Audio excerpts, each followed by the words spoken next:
everyone. Today, our group will be presenting an in-depth profile analysis of Vietnam, a country that has experienced significant transformations due to globalization. This presentation is part of the Australian National Department of Young Scholarly Researchers, an initiative by the Australian Government Department of Foreign Affairs and Trade. Our goal is to provide key insights for Australian firms considering expanding into Vietnam. As the world becomes more interconnected, Vietnam has emerged as a critical player in Southeast Asia, attracting global businesses due to its evolving political economy, competitive labor market, and strategic location. However, navigating this market comes with its unique set of challenges. Our presentation today will cover these factors in detail. My name's Atharv, and I'll begin by discussing how globalization has influenced Vietnam's political economy, focusing on its political, economic, and legal systems and the implication these have for Australian firms. Vietnam is a collectivist and one party political system led by the Communist Party of Vietnam, which aligns with a totalitarian governance model. This system has been in place since the end of Vietnam War in 1975, when the country was reunified under communist control. The influence of globalization on Vietnam's political system can be seen through its participation in global institutions such as the World Trade Organization in 2007. Joining the World Trade Organization compelled Vietnam to adopt more transparent policies and regulations, improving international trade relations while maintaining the control of the CPV. Vietnam's increasing openness to international markets is evident in its participation in trade agreements like Comprehensive and Progressive Agreement for Trans-Pacific Partnership. This involvement enhances its international standing while maintaining its political system's collectivist principles. Let's talk about the economic system. Vietnam transitioned from a centrally planned command economy to a socialist-oriented market economy in the 1980s. This change, initiated by the Doi Moi reforms in 1986, was a direct response to globalization and the need for economic growth.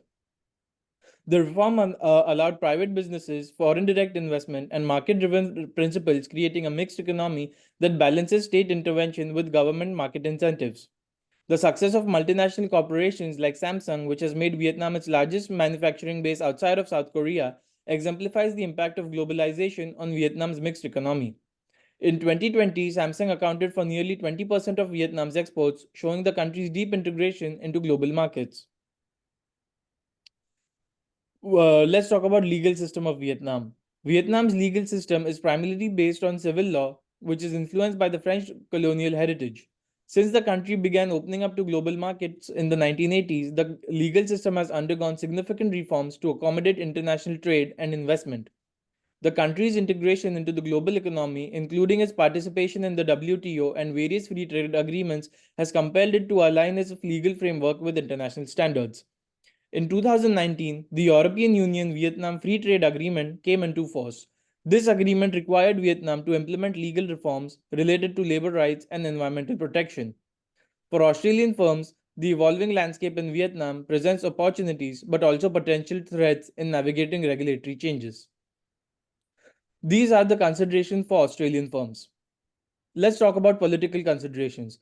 Firms need to recognize that the state has substantial control over key industries such as energy, banking, and telecommunications. Australian firms may face bureaucratic hurdles and decision-making processes can be slower due to government oversight. On the positive side, Vietnam's one-party system ensures political stability, which is attractive to businesses seeking long-term investments. Firms can benefit from consistent policies and minimal risk of political disruption. A company like BlueScope Steel, which operates in Vietnam, has had to navigate the centralized political system by establishing strong relationships with government officials.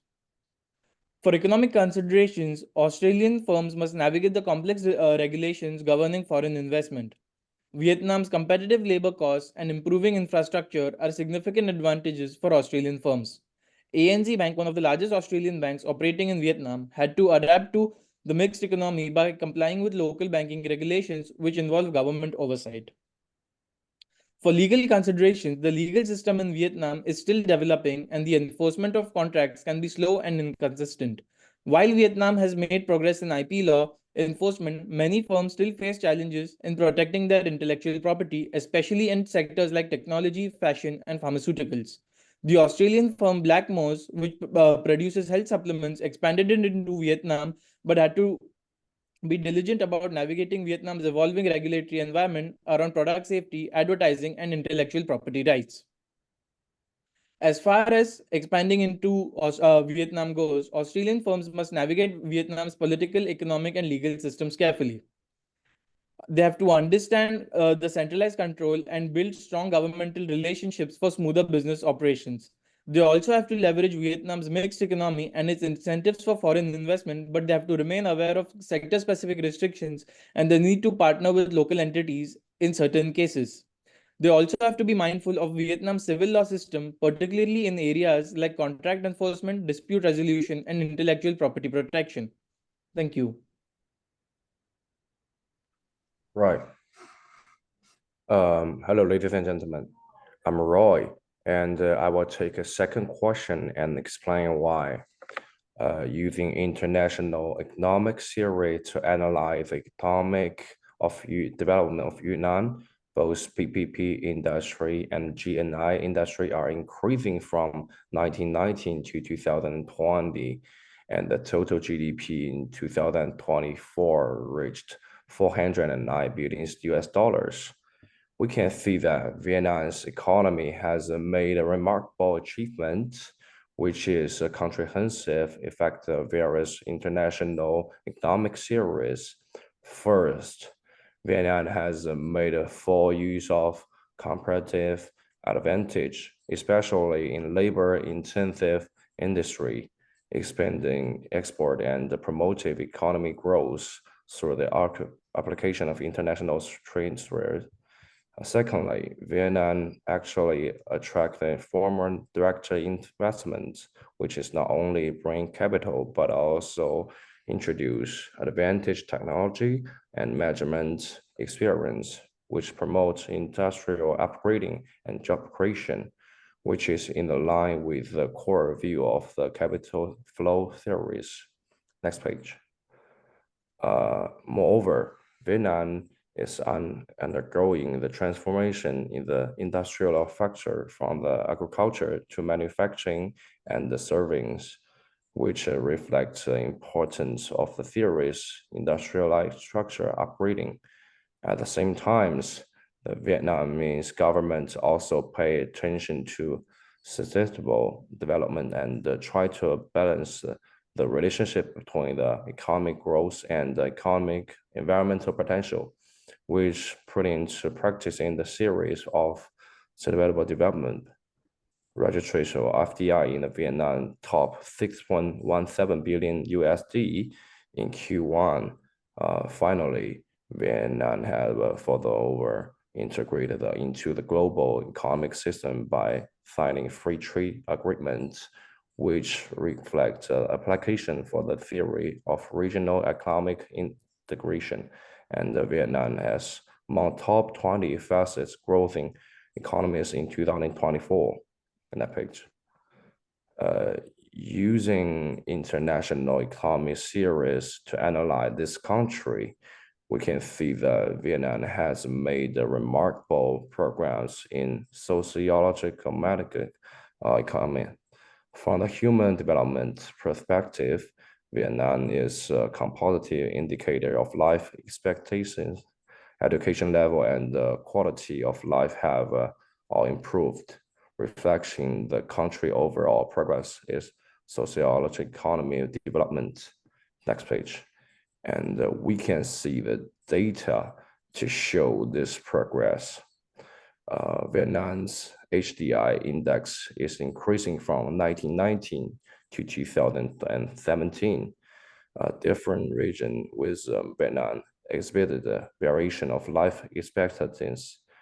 Vietnam has also achieved a relative high life expectancy than the global average. Next page. At the same time, the Vietnamese government also focused on education and human resource development, which has improved the quality and skill level of the labor force. This have provided a strong talent guarantee for the long-term development of Vietnam's economy. To set up under the guidance of International Economic Service, Vietnam have achieved all-around sociological development through the implementation of effective economic policy and reform measures. In the future, as Vietnam continue to deepen reform and opening up and push forward economic restructuring, it's believed that the country will show more outstanding performance in the international area and create a better life for the people. Next page. For the Australian companies, the importance of the economic development of entry the Vietnamese market is self-evident. Therefore, for the perspective of marketing potential, consumption power, investment environment, economic development is an important factor that cannot be ignored when Australian companies enter the Vietnamese market, which is a great significant for the realization for the business growth and internationalization strategy. And thank you.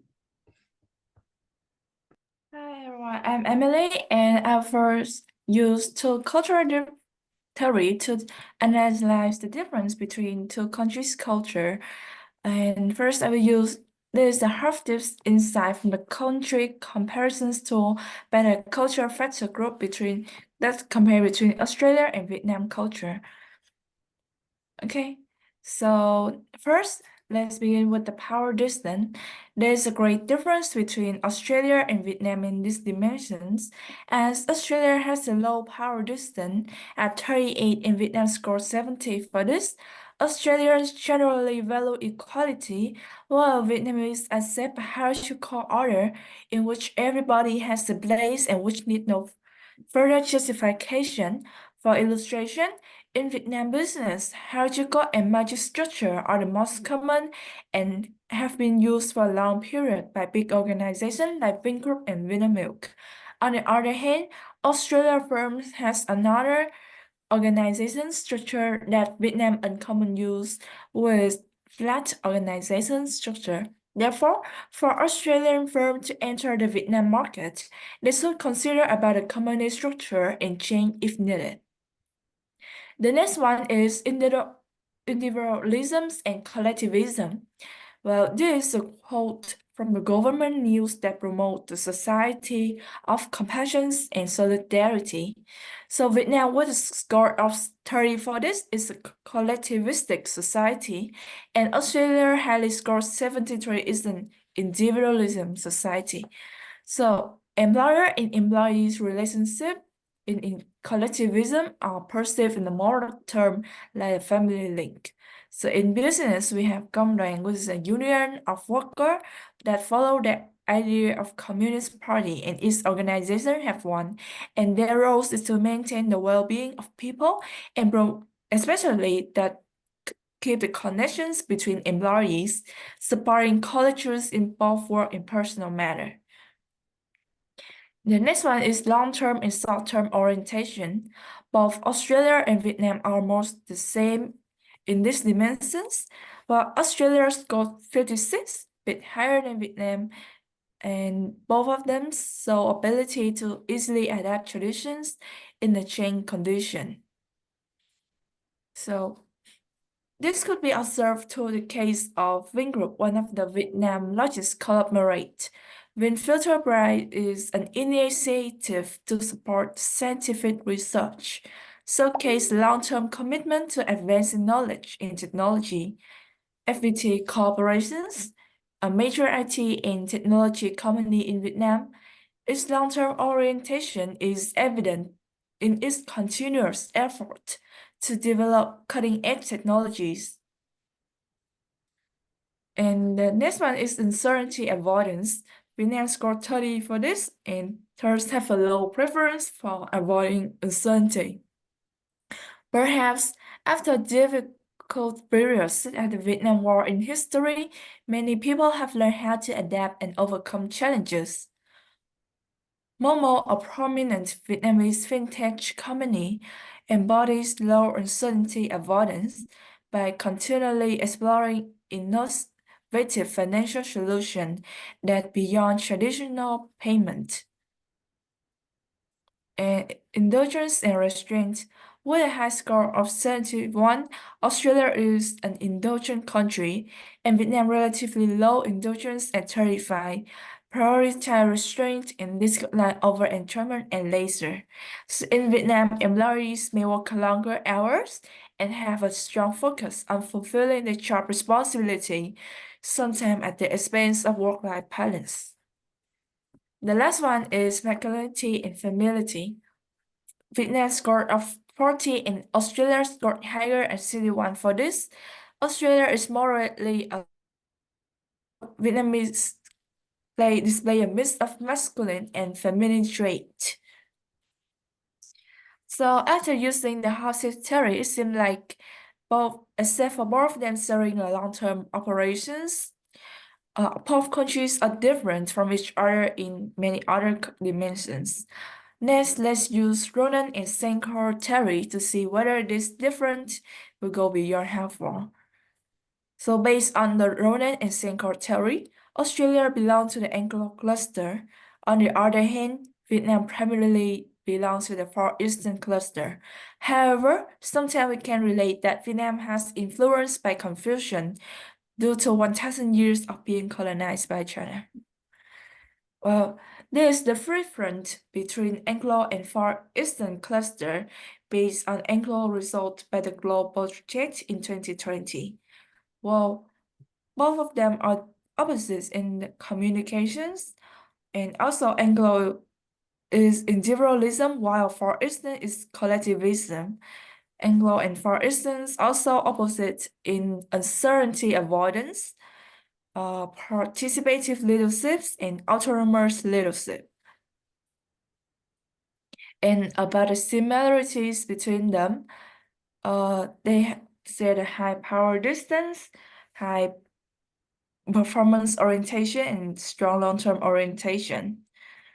So after comparing, we observe that there's a large difference between two countries. While some cultural convergence may occur due to globalization, economic integrations, and increase in cross-cultural interaction, fundamental cultural difference between them are likely to persist. Well, Vietnam has excels in industry, agriculture, electronic, and more. Two ancient economic theory are examined to identify which industry Vietnam should prioritize and which theory is best for the economic strategy. According to Adam Smith's absolute advantage thesis, government should prioritize efficient producing product. Vietnam has undisputed advantage in two industry. The first, the textile and garment industry.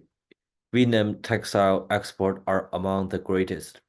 Affordable labor cost and established manufacturing infrastructure allow the country to create high quality, appeal at affordable price, and compete globally.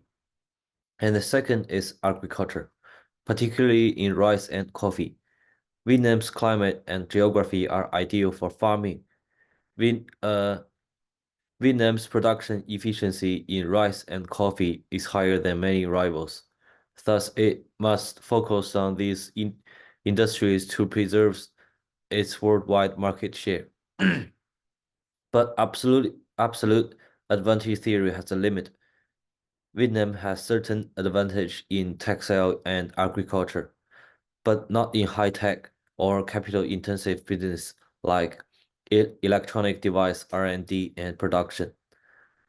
The viewpoint does not help Vietnam compete internationally in many industries. Next is David Ricardo's comparative advantage theory. This idea suggests that Vietnam should prioritize things it can produce at the lowest opportunity cost, even if it has no absolute advantage. Vietnam's competitive advantage is best shown in these two industries. The first is electronic manufacturing. Vietnam may not be able to compete with certain nations in invention, but it excels in electronic assembly and export. Vietnam's cheap production costs allow to sell high quality mobile phone and other home item abroad at reasonable price. Statista expect Vietnam electronic product export to reach 124 billion in 2023, 33.8% of overall export. And the second is footwear production. Due to its low labor cost and competent labor, Vietnam footwear manufacturing sector has become a significant worldwide exporter like textile. Vietnam footwear export are predicted to reach 23.9 billion in 2022, representing 13.7% of the world market, according to the World Bank estimate. Well, after reviewing absolute and comparative advantage theory, we think Vietnam should prioritize David Ricardo's comparative advantage theory. Vietnam should create sector based on absolute advantage, but comparative advantage is more flexible and practical, especially in context of globalization. Vietnam may maximize resources and economic gain by focusing on low opportunity industry. As global supply chain become more complicated, Vietnam may become a key manufacturing and assembly center to further integrate into global market and boost its economic. Vietnam can boost its economy and global standing by expanding electronic and footwear export. Thank you for listening.